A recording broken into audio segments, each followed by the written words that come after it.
Hello, everyone, and welcome into the Star Wars Legends Lounge, the show that celebrates the books from Star Wars Legends. I'm Aaron Motes. On today's episode, the Clone War draws to a close. Cal Skirata and his clone family plan their exit from the Grand Army of the Republic. Of course, unbeknownst to the characters, but looming on the horizon, Order 66. How will our heroes be affected by what might be the most notorious event in the galaxy far, far away? Well, we'll find out in today's book, Order 66, a Republic Commando novel by Karen Travis. And back to discuss the story of Darman, Attain, Cal Skirata, Omega, Delta Squad, is the number one clone fan of the podcast, Kat. How are you today, Kat? I thought that you were a friend, and I thought that our friendship was strong, but I feel devastated. And while you didn't directly lead me down this path, I feel like you helped. So thank you for the love and sadness that comes with these books. You're welcome. That's what friends are for, right? Exactly. So, Kat, you're familiar with Order 66. You've seen it portrayed numerous times from different angles. What did you expect to read when you started this book? I knew that it was going to be sad, and I was really worried that it was going to be more of a Order 66 takes over your brain. But in this one, it definitely wasn't like a brainwashing situation. It was more of a slow burn because these characters were figuring out a lot of different things about what was going on in this war. And it felt like a really slow train wreck that you were just seeing so many different characters put so many different things together, but they couldn't stop it in time. So it was so good and so sad. How did you experience this perspective of Order 66? Because we've gotten it in the past from the Jedi. We've gotten it from Anakin Skywalker's point of view. We've gotten it in the Clone Wars animated show from the point of view of Ahsoka Tano and Captain Rex. This point of view, of course, is from the clones, but also from some, I guess you could call Cal Skirata and some of the people with him as outsiders, not actually really invested in Order 66. Yeah, and their reaction was definitely surprising. Val and Scarata kind of have a conversation of yeah, Jedi could really be seen as the enemy, and they kind of get on that train. And the conversation that they have is so interesting. And when it comes to Mandalorian and the bounty hunters and everything, that the Jedi took out in taking out Fett and everything. So they were kind of like, yeah, get rid of the Jedi. What are they good for? And it's such a wild concept to hear that from this perspective. Well, Kat and I will talk more about the book coming up in a few moments. But first, it's listener question time. Kat and I have 2 emails today. Today's first email comes from Luke, who says, "Hello again, Aaron. This time I have 3 questions. What is your favorite good guys ship and your favorite bad guys spaceship? Do you prefer Jedi or Sith? Also, I have a theory about Snoke. I think Snoke is Mace Windu. When Mace was falling from the window in Palpatine's office, he was probably annoyed with Anakin. He had or has a purple lightsaber, meaning he is between the good side and the dark side. Maybe his annoyance towards Anakin tipped him over the edge, and he wanted to take revenge on Anakin, but he had to lie low until the Empire was wiped out. When he learned that Anakin was dead, he decided to target his descendant, Luke, instead." Thank you very much for the email, Luke. And interesting theory. It doesn't work for me, but if it works for you, great. I just accept the story we got about Snoke, that he was a failed clone of Palpatine, used to tempt Ben Solo to the dark side of the Force. It seems as though, Luke, you ascribe to the theory that Mace Windu survived falling out of that window. I know Samuel L. Jackson subscribes to that. He wants to do more Mace Windu stories. So while I don't think Mace is Snoke, maybe you're onto something, that Mace is still alive. As to your questions about the spaceships, my favorite good guy spaceship is the Millennium Falcon. My favorite bad guy spaceship would be the Super Star Destroyer Executor. And do I prefer Jedi or Sith? I guess I prefer the Jedi. Normally, I prefer the good guys over the bad guys. Not that one is more interesting than the other, but I always root for the good guys to eventually come out on top in the end. Yeah, I'd definitely say my favorite good guy ship would, the Falcon is up there because it's just so iconic, and Chewie is, at the helm. But I also love Anakin Skywalker's spaceship, and then on the bad guys, I love Darth Vader, Dude knows how to pick a good ship, no matter what side he's on, so I'm always here for it. I don't prefer either the Jedi or the Sith, but if I had to pick one, probably the Sith, just because I, love a girl with a dark past. So, it's always fun to see kind of the turmoil and what gets them over to the dark side and the different takes they have on that. The Jedi, if we're talking about the Jedi before, Order 66 and everything, they are very problematic. And in reading these books through the clone eyes, we see that abundantly, that they have so many problems that they have just kind of ignored and let by the wayside, and has really taken their order astray. Versus when you get to the new Jedi Order, Luke is trying to turn that direction around, and I really like that a lot better. So, as for Mace Windu being alive, I think it was a good character and story development to have those Jedi die the way that they did. So while it'd be cool to have Mace alive, they had to die in order for a new type of Jedi to be able to thrive in this galaxy, because their ways were dying out quickly, and I think that they had to die. But, theories are always fun to discuss. Today's second email comes from Robin, who says, I've started to dig more into the personality and identity of Darth Vader and try to find out how this character works on a deeper level. You often describe Anakin Skywalker and Darth Vader as separate characters on your podcast, so I want to look at them with new eyes. In a way, Darth Vader was a coping mechanism for Anakin. Anakin created Vader to separate himself from the acts that he was committing and to deal with all the things he lost and the trauma he had experienced. Unlike Maul or Dooku, he doesn't have to look at himself in the mirror anymore. He was feared. He was respected. And for every Jedi he slayed, every rebel building he burned down, every prisoner he broke, it was easier for him to achieve his illusion of order and control. But it was all a lie he told himself, like a fallen angel who can never return to heaven. The only thing he can do on earth is to bring people down to his level. What are your thoughts?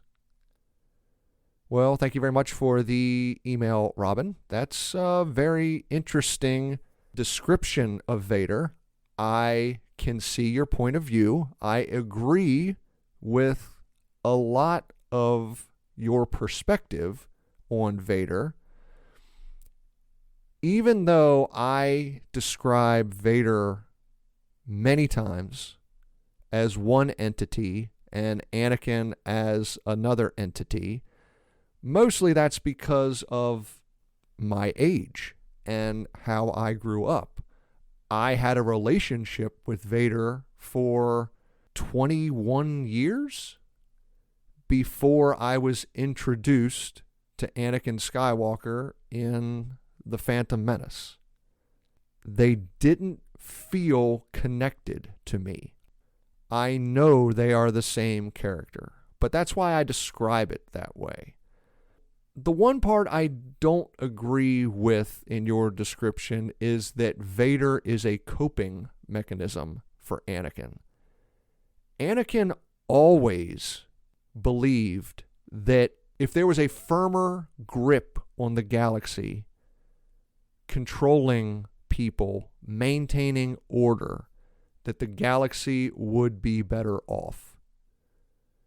Anakin always believed, in my point of view, that the ends justified the means. Now, do I think he ever would have gone as far down the dark path as he did without a credible threat to Padme? And then, of course, after Padme dying and Obi-Wan defeating him on Mustafar? No, I do not. But I still think there is plenty of Vader in Anakin before he officially puts the helmet on. Yeah, I definitely agree with a lot of what you said, Aaron.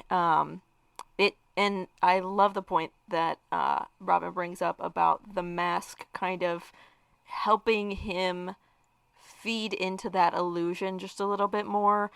Like you said, there was always a little bit more of Vader in Anakin, but having the different mask, the different persona really helps him to achieve that personality, to achieve that larger than life myth that he's created around himself.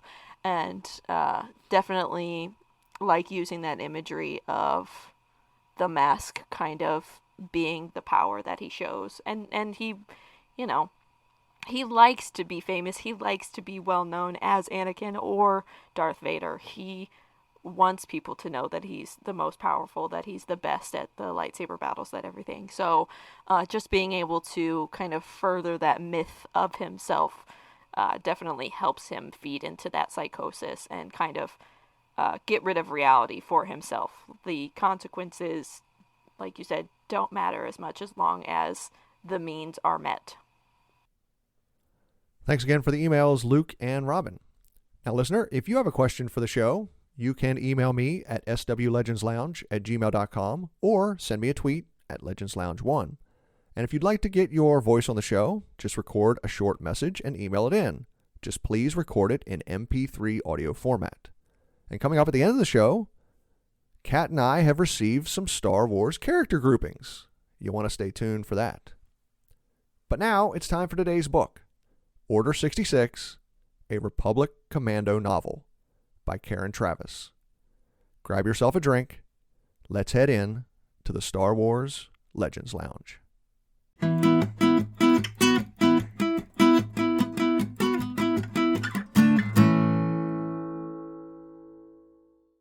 The story begins with Cal Scarada searching for a cure to stop the clones' accelerated aging. Cal feels that his family will need to bug out soon. Using the information Bethany Winnan discovered, the Knolls have discovered a secret fleet of ships and clones that are being grown in only 2 years. But Bethany's investigation has tripped the interest of Republic intelligence. An undercover agent follows Bethany when she leaves the Treasury Department. Just before the agent grabs Bethany, Ordo saves her and kills the agent. General Zay receives orders from Palpatine's office. A new offensive sending the Jedi and Special Forces to several planets on the front line of the war. Omega Squad is sent into Separatist space, while Etain is told she's going with Delta Squad to reinforce the Wookiees on Kashyyyk. Before she leaves, Etain visits her son Venku. Little Kadika has been staying with Ateen's girlfriend Lasima, the Twi'lek who is incredibly caring and empathetic to Etain's situation. Etain's heart breaks to leave her son, but she knows that hiding Venku is the only way to keep him safe. Etain tells Lasima that she plans to tell Darmin about the baby when they return to Coruscant. She makes Bardan Jusek promise to take care of little Kadika if anything were to happen to her or to Darmin. She wants the former Jedi Knight to keep the Order away from her baby. On Mandalore, Fi continues to heal. While he still has some memory problems, Fi has improved so much that he can now walk around town on his own. In fact, Fi's improved so much that when Cal and the Nulls start planning on breaking Dr. Uthon out of prison on Coruscant, Fi talks his way into the mission. While the group finalizes their plans, Cal receives a message from one of his real sons, saying that Cal's daughter, Rue, has gone missing. While Cal's two sons divorced him as their father, Rue never did. Cal asks that the Nulls investigate his daughter's disappearance. Muriel discovers Rue in custody on Coruscant. It seems that Rue was fighting as a mercenary for the Separatists, and now she's in a POW camp. Cal tells Ordo to amend the plan to break out Dr. Uthon and his daughter. Darmin returns just before Etain is scheduled to leave. When he arrives at Lysima's apartment, he finds Etain holding the baby. They're the only ones there. Darmin asks what's happening, when Etain finally tells him the truth. The baby is her son, Venku. Her son and Darmin's. The news stuns Darmin. He lashes out, accusing Etain of breaking his trust. Etain pleads with Darmin. She wanted to tell him, but she didn't know how. And when she told Cal Scarata about the baby, he said to wait to tell Darmin. Unable to handle the news, Darmin leaves and heads back to the barracks. Soon, Cal, Bardan, Fi, Val, and the Nulls arrive from Mandalore. Darmin confronts Cal about Venku. Cal admits it was his idea for Etain to keep Kadika a secret. His words nearly destroy Darmin. He's never felt so betrayed. Without thinking, Darmin punches Cal in the face. Instantly, Ordo moves to stop Darmin, but Val intervenes. Darmin and Cal need to have this out. Blinded by rage and with tears streaming down his face, Darmin pummels Cal, who refuses to fight back. When the two fall on the floor, Niner and Ordo step in to pull Darmin off their adopted father. When Darmin calms down, he apologizes to Cal, who begs Darmin's forgiveness. Omega, Delta, and Etain head out on their respective missions a few days later. A few days after they leave, Cal puts his extraction missions into motion.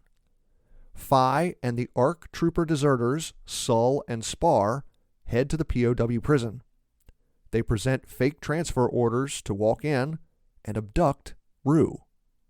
Meanwhile, Bardan, Cal, and Muriel impersonate doctors and break Dr. Uthon out of the psychiatric ward where she's being held.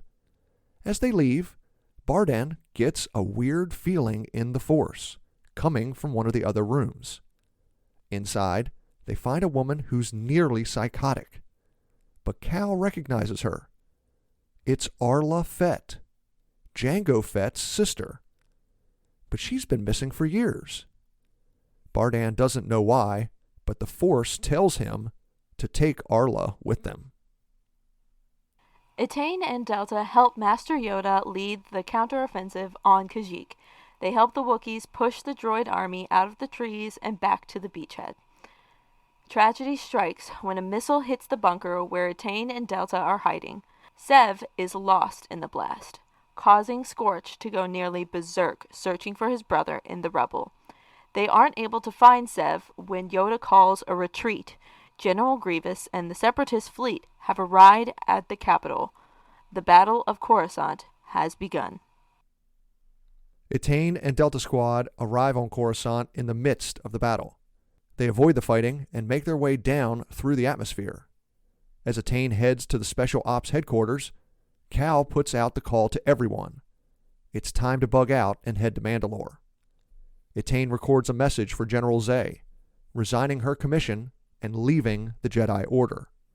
She also finds a message waiting for her. It's from Darmin. a marriage proposal. Etain records her own message for Darman, accepting the proposal. She lands as the Separatists retreat, and Grievous heads back to his base on Utapau. The clones begin cleaning up in the after effects of the battle when a comm signal comes out on all Republic channels. Execute Order 66. Darman and Niner are confused. The Jedi have tried to overthrow the government? Cal orders everyone to meet at the extraction point across the Shinarkan Bridge. They have to leave now. Cal and Ordo watch as a group of newer clones search a large group of people trying to flee some of the destruction on the streets around the Jedi Temple. In the middle of the crowd, they see Omega Squad. But where is Etain? Just as Omega approaches Cal and Ordo, Cal receives a call from Etain. She's in the middle of the crowd, but she is slowly making her way toward them. The clones searching the crowd create a bottleneck at the entrance to the bridge. Just as Cal and the clones see Etain enter the checkpoint, someone starts shouting, "Jedi!" It's a group of 3 Padawans trying to sneak through. Suddenly, the Padawans ignite their lightsabers. The clone troopers start firing. Terrified, Darman sprints back to the bridge to find Etain, with Niner right on his heels. The scene is complete chaos. One of the Padawans goes down, and then Etain emerges from the crowd and runs towards Darman. She sprints between the clone guards and one of the Padawans, when suddenly her body goes rigid. She falls dead at Darman's feet, a lightsaber slash across her back. The crowd surges across the bridge. It's a stampede of frightened people trying to get away from the fighting. Darman and Niner are swept up in the flow and pushed toward the edge of the bridge. They try to fight the crowd, but Niner is pushed over the edge and falls to the next lower level. Darman is nearly overcome with panic, but he's able to rappel down to where Niner lies, his arms and legs bent in unnatural angles. Niner says he can't feel his legs. He orders Darman to leave him. "Go with Cal," he shouts. "Your son needs you." But Darman refuses and stays with Niner on the landing. They watch as Cal's ship takes off, heading to Mandalore and safety. The Clone War ends a few days later. On Mandalore, the group mourns Etain's death. Little Kadika doesn't understand what's happening, but soon a freighter arrives carrying Etain's body. When Kadika sees his mother lying on her funeral pyre, Bardan believes the boy can understand what has happened through the Force. Following the cremation, Cal takes Etain's ashes and starts to build a memorial to her and all the clones who died in a war that never made sense. On Coruscant, Darman, Niner, and the surviving members of Delta Squad become Imperial Commandos. Darman and Niner decide to go along with the hunt for any missing Jedi until they can find the right moment to escape to Mandalore. The story ends at Scarada's compound. Cal receives a message from a pilot the Knolls trust. The pilot says she's got a pair of Jedi stowaways, a teenage girl, and an ancient Kaminoan, and they need a safe place to hide. Cal agrees to take them in. The Kaminoan may be of use to Dr. Uthan as she continues to search for the cure to stop the clones' accelerated aging. Time for a break. When we return, we'll talk more about Order 66, a Republic Commando novel. I'm Aaron Moats. Stay tuned. You're listening to the Star Wars Legends Lounge.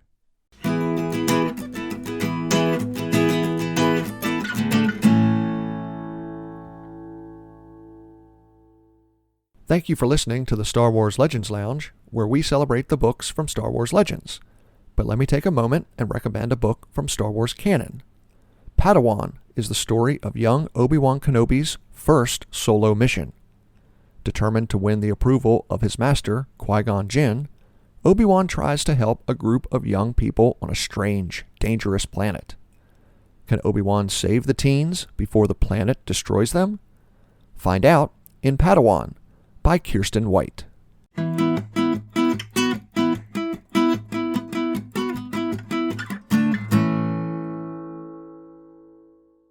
Welcome back to the Star Wars Legends Lounge, the show that celebrates the books from Star Wars Legends. I'm Aaron Motes, and today, Kat and I are talking about Order 66, a Republic Commando novel by Karen Traviss, the fourth book in the Republic Commando series. Now, listener, Kat did a whole bunch of research for this show. She wrote a lot of questions that we are going to go over, but I want to start out with just your feelings. You've come to know these characters now over 4 books. Etaine's a Jedi. You could kind of figure out what was going to happen with Order 66. However, what was it like when the chaos on the bridge happened? How did you experience that? My heart was pounding. I was panicked from... I was panicked the moment that I started on page 1, but it really started to ramp up after Scarata's like, yeah, I think we got to put this plan in place. And then he started to explain how the plan was going to go. And you know, whenever you're reading a book and they start explaining how the plan is going to go, it's never going to go that way. And then they hear the uttered Order 66 from that creep Palps. And I'm panicked the entire time and flipping through pages about who is going to get hit when and where is it going to happen. And I was honestly, whenever you get to like a chaotic bridge, wherever the characters can see one another and they can't get to one another, oh my God, I was hyperventilating whenever I was reading this because I felt it coming. I felt it in the Force that something bad was about to happen. But man, I cringed that this is how Etain goes out, and just everybody was devastated, and Scarata goes crazy, and Darman is in shock, and it's just horrible to read in the best way possible.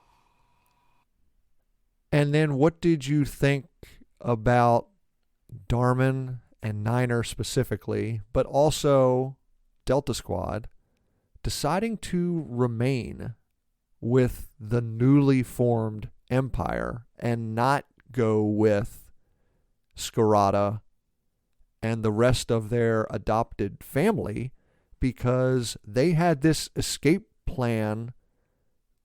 They set this in motion years ago, even right at the beginning of the war.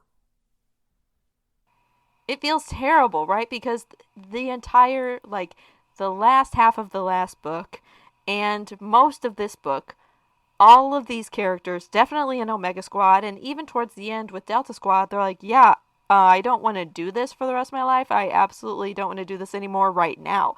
Like, we don't know how long our lives are going to be. We know that Scarata may be working on some kind of plot, but we're not really on the know. Like, the Knolls are the ones who are in the know about everything.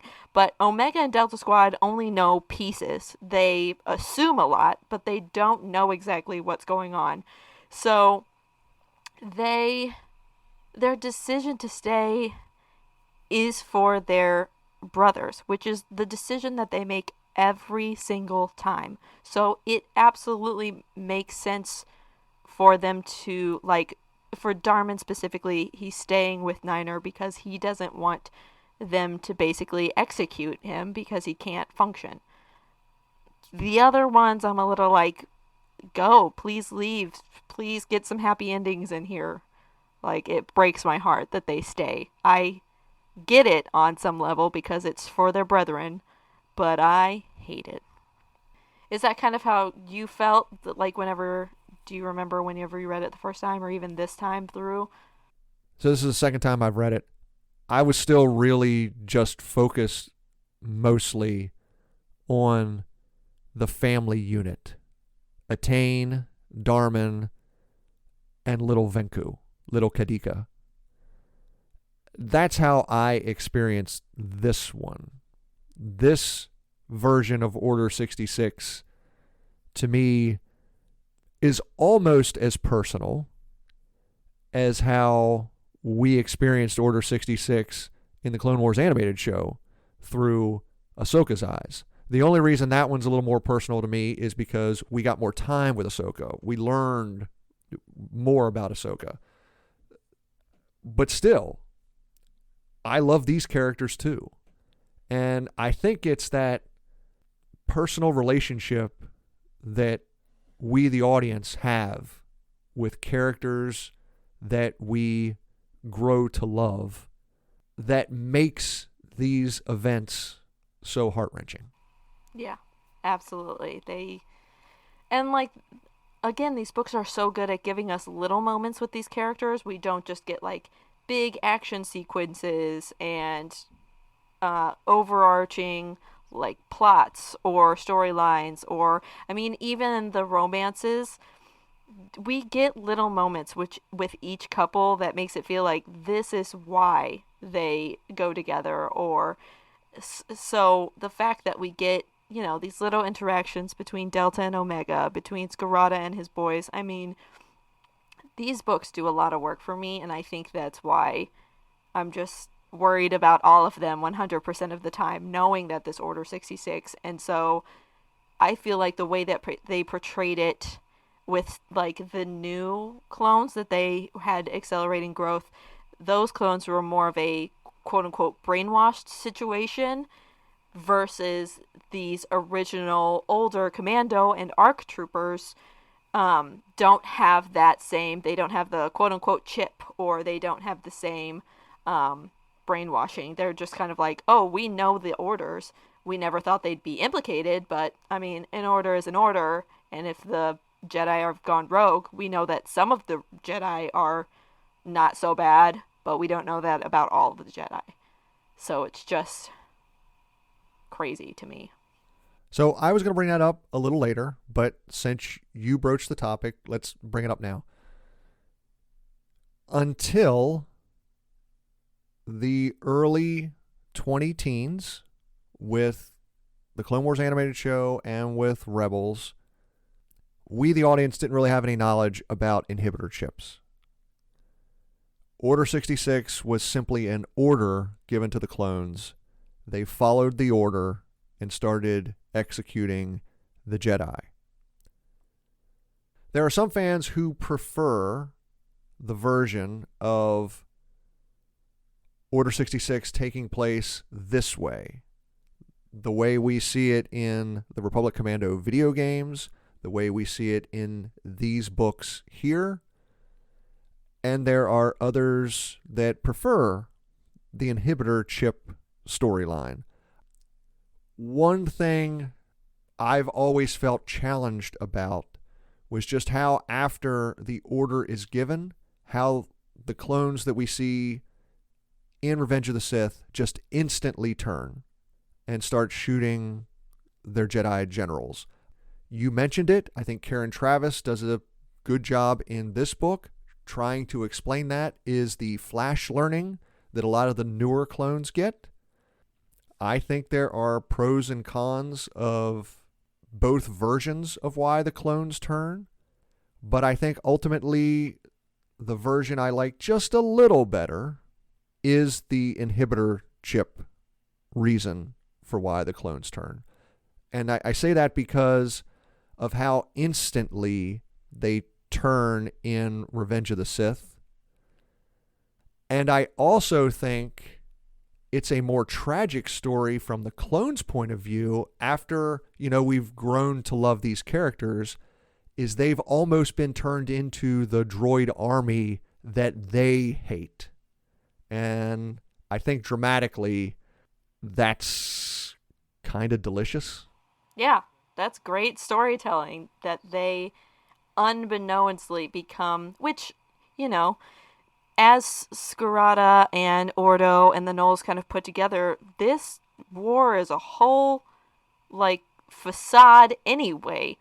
The numbers that they are saying about on both sides are totally conflated, totally made up, that nobody is questioning, that they say they have trillions and billions of droids, and everybody's like, there's no way that any planet has the amount of power, money, whatever, to be able to create that kind of droid army. Is anybody asking any questions? No.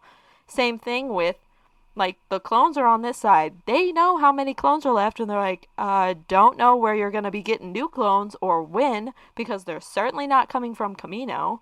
So the fact that they're using these soldiers with brains, you know, is why they had to create maybe a new, accelerated growth who have less forethought for themselves. And they were like, that worked for a time, and we have to quickly get rid of that, because it's almost like they needed the first batch of clones to be more human-like so that they could get the Jedi on their side, because they were almost an enticing factor to keep the Jedi in the war.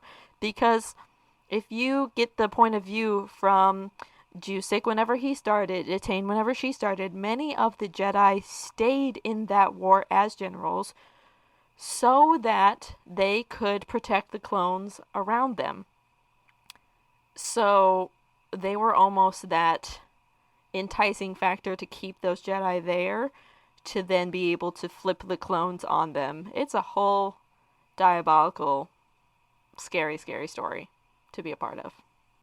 That's a lot of emotions, and I'm sure we're still going to talk about the emotions. But let's go specifically into some of the questions that you had with this story. I know you really like the character of Barden Jusik. What is it about Barden that you really like? He is actively questioning everything he's being taught. He is not just taking the information as is. He's questioning information from the Jedi Council. He's questioning information coming from the Knolls and Scarada. He is trying to really put himself in the shoes of the men that are fighting around him, and that's why he makes that decision to be able to switch over to kind of be a Mandalorian Jedi type of dude, and really stands up for what he thinks is right and wrong. He calls out at one point saying, the Jedi should be less worried about the light and the dark side and worry about the practical things in front of them of what they are doing in that moment that is right and wrong.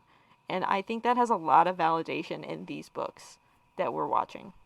A lot of the things that Jusik does after leaving the Jedi Order in the previous book are much more what I think the galaxy needs from a Jedi than what they're actually getting from the Jedi. Big time. Yeah, he is trying to be the example. And, he has a quick conversation with a young Padawan that's like, oh, yeah, you're the traitor, you left the Order, everything like that. And he's like, look, you can think that all you want, but what I'm doing is actively helping to try and see, what planets, what citizens, what clones, what, entities actually need help versus just following orders.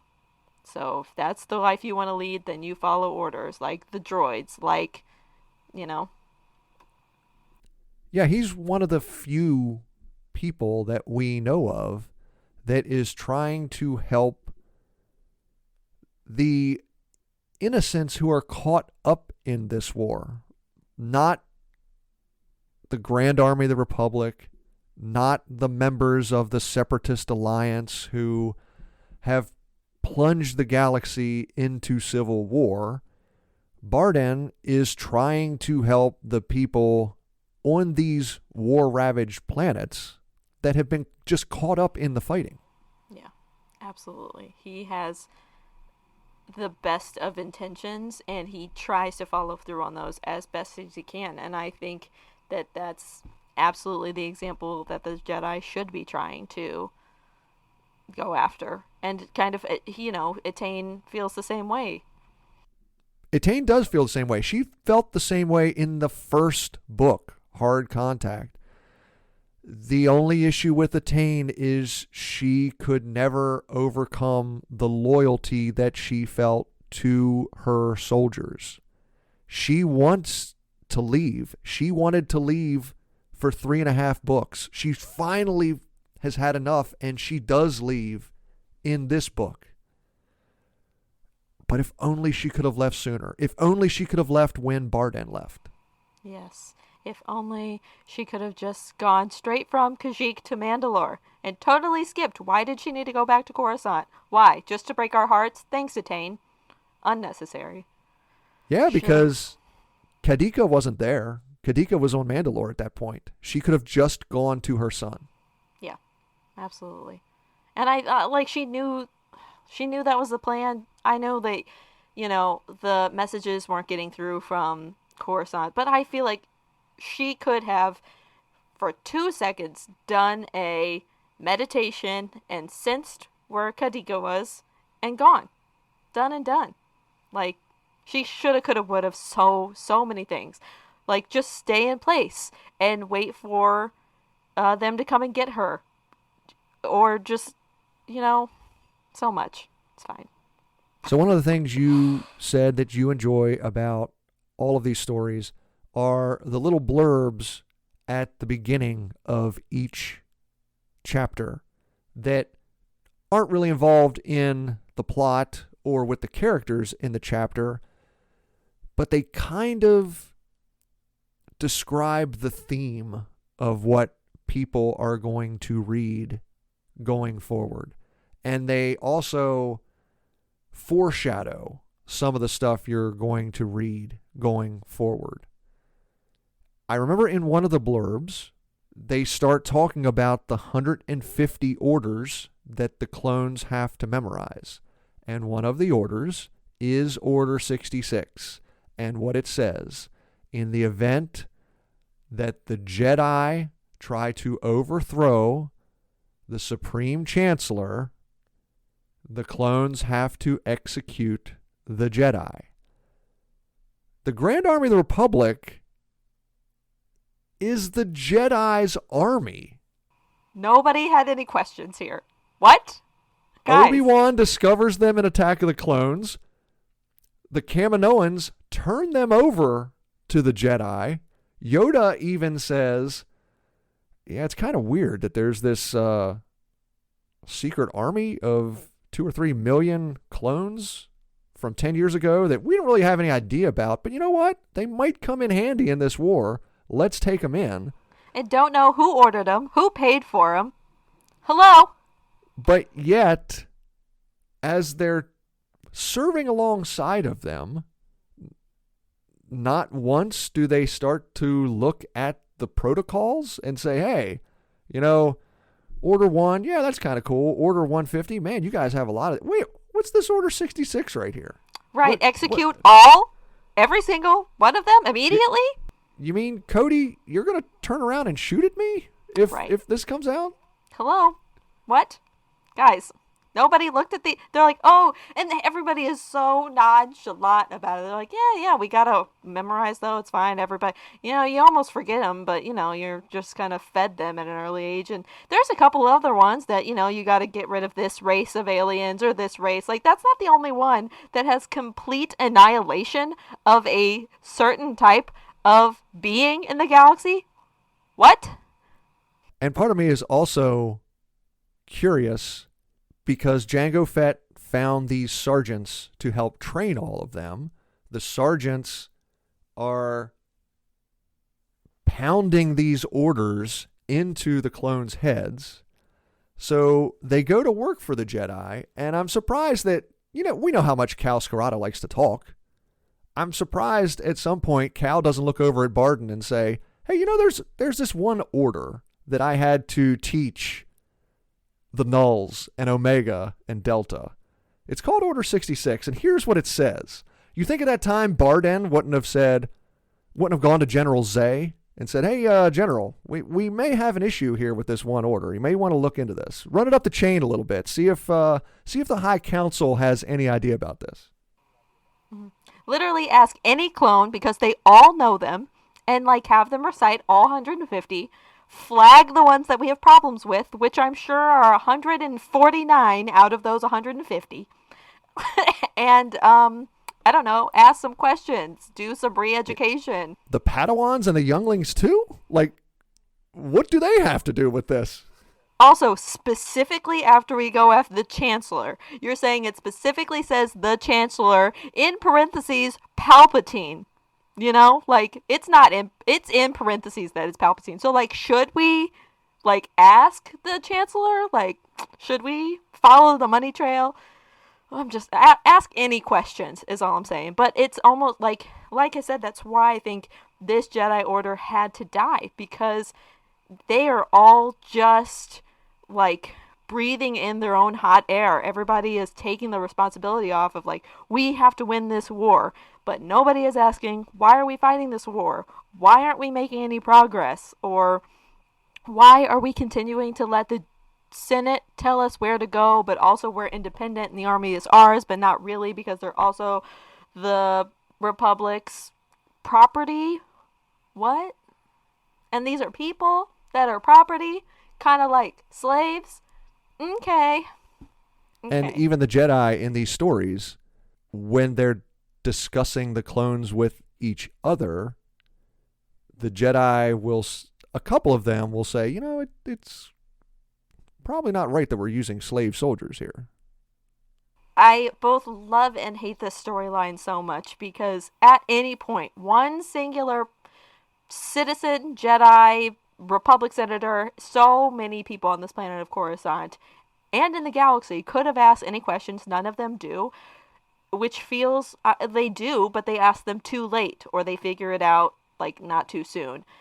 So in that part, I get it, and we get such a good emotional payoff from all of this, but also it feels so illogical for so much of this to get past of all of these people for so long. So we have one more book in the series. It's called Imperial Commando 501st. I have not read that book yet. It is one of the few legend stories I have not read. I remember starting it when it first came out, but I only got maybe a couple chapters into it, 2 or 3 chapters at the most. So the vast majority of this book is going to be new for me.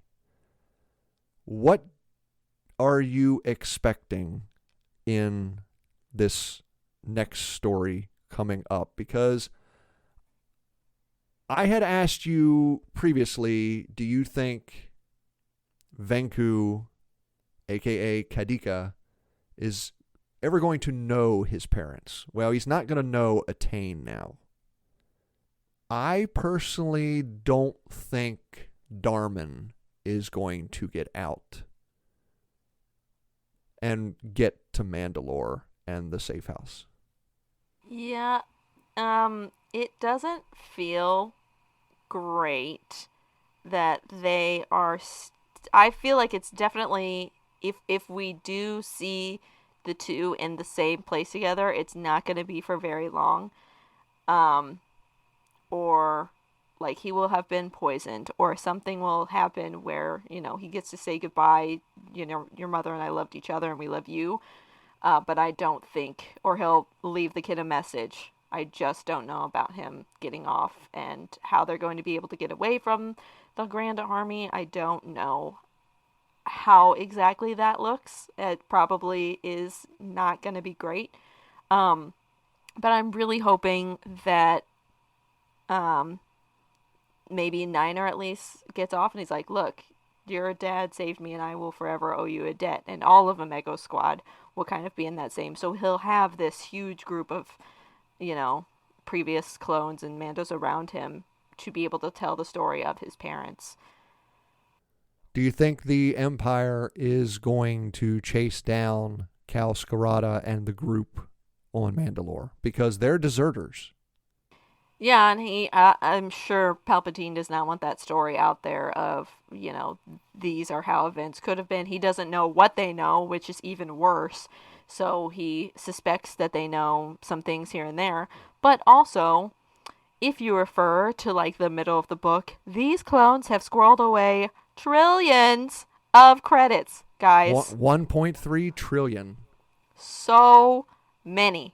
So I feel like if they need to run and hide for 10 lifetimes, they could probably do it and then some.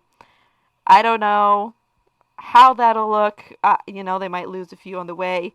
I really don't know if they're just going to have to kind of bunker down.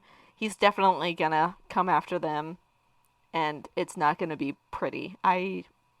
All I want is Fi and his girlfriend. Like, I want a real wedding. All of these other Mandos, their weddings were like, hey, you want to get married? The girl's like, yeah, absolutely. And they're married. Like, that's great for the Mandos, but also I want a whole dang ceremony. I want a whole celebration. I want one moment of pure celebratory happiness before it all goes to hell in a handbasket. That's all. It's fine.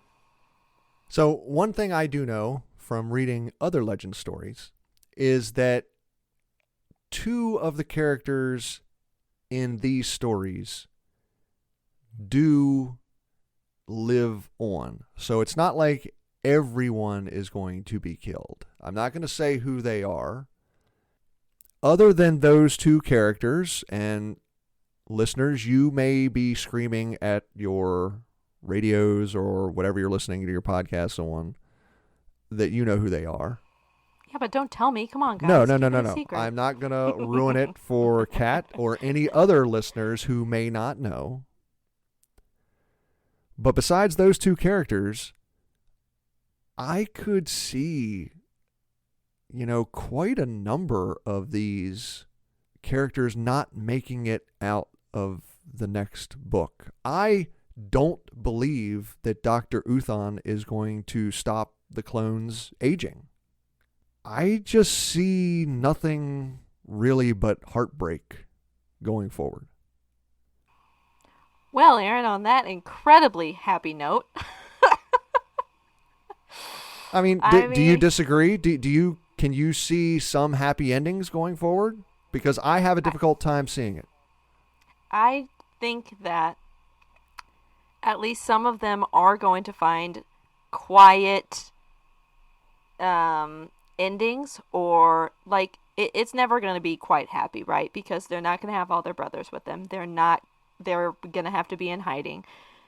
X, Y, and Z, like so much is going to have to happen, and they're going to have to scatter. I think that if they were able to scatter to the reaches of the galaxy and keep quiet, they might be able to live good lives for 10 years. It's not going to be very long because, like you said, I also agree. I don't think Dr. Uthon is going to be able to reverse aging. And even if she finds a cure, I don't think it's going to be easy, and I don't think it's going to be accessible to them. They have to, like, switch an entire gene or something. Like, they really don't know how that is going to have to happen, and I just don't see that happening. So even if some of them do make it out or find a place to hide to stay there, it won't be for very long. And especially if, the Emperor, while he has the time, goes searching for them. I don't know. I just have a hope that some of them are going to make it. And I don't think it's going to be great, but at least they'll have somewhat of a life for a little bit. I guess we'll know in 2 weeks. I'll be crying and it'll be fine. And I'm already heartbroken and devastated. What more could they do to me? I'm sure they could do a lot. Yeah, I know. Look, Kara Travis is a very good writer. I know that she's going to continue to yank my heart out of my chest. It's fine. Who needs it? Well, we'll see. All right, listener, it's almost time for Kat and I to go. But first, we received a few Star Wars character groupings. I love reading these.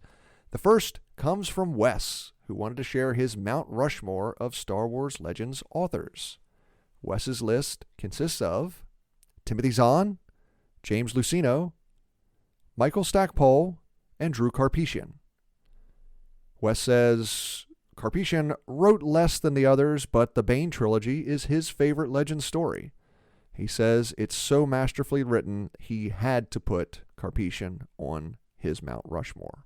Excellent list, Wes. That's a strong Mount Rushmore of Legends authors. Our second Star Wars character group comes from Luke. Rather than come up with the Starfighter Squadron, Luke came up with a ground team he named the Wells Legion.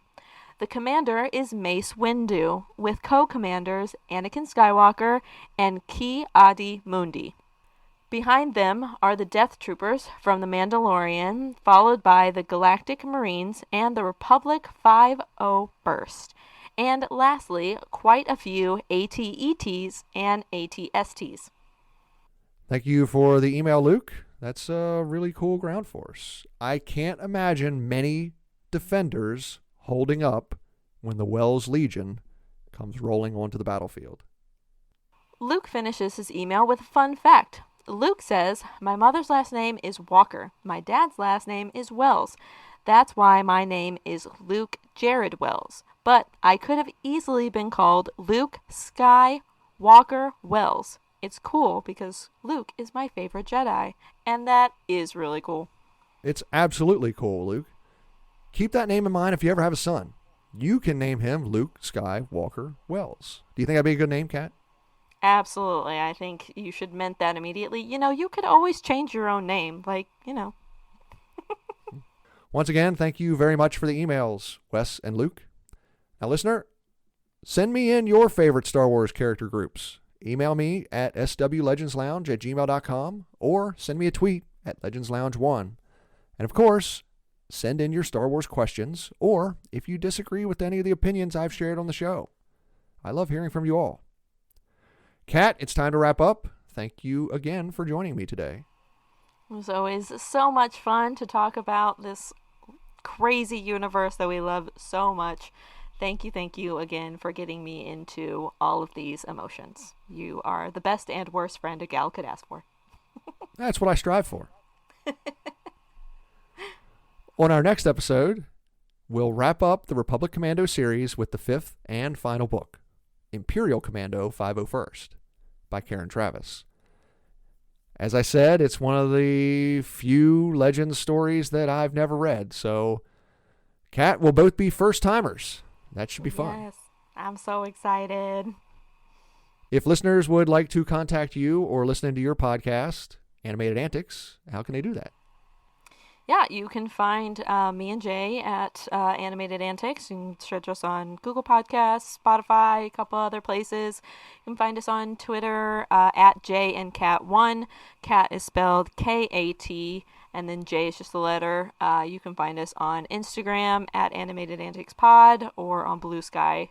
Search the same. So we're always doing different animated series. This year especially looks great for a lot of different series coming out. So, you can always give that a listen. Listener, join Kat and I for Imperial Commando 501st, coming out on April 5th. Thank you so much for joining us today on the Star Wars Legends Lounge. I'm Aaron Motes. May the Force be with you. And remember, there's always a bit of truth in Legends.